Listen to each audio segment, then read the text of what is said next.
అమ్మవారి కన్నులే మనల్ని పవిత్రం చేసే త్రివేణి సంగమం. సౌందర్యలహరి 54వ శ్లోకం.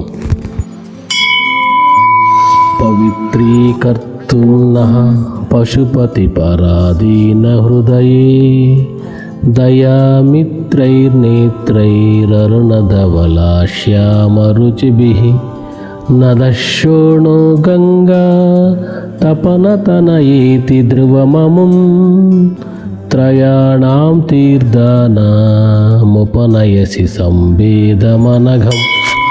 మాత గంగా, యమున, శోణ నదుల యొక్క నీరు తెలుపు, నలుపు, ఎరుపు రంగులు కలిగి ఉంటాయి. ఆ నదులలో స్నానము సకల పాపాలను హరిస్తుంది. ఆ 3 వర్ణములు కలిగిన నీ నేత్రముల దయారసధార మాపై ప్రసరింపచేసి త్రివేణి సంగమ స్నాన ఫలితాన్ని మాకు ప్రసాదించు తల్లి.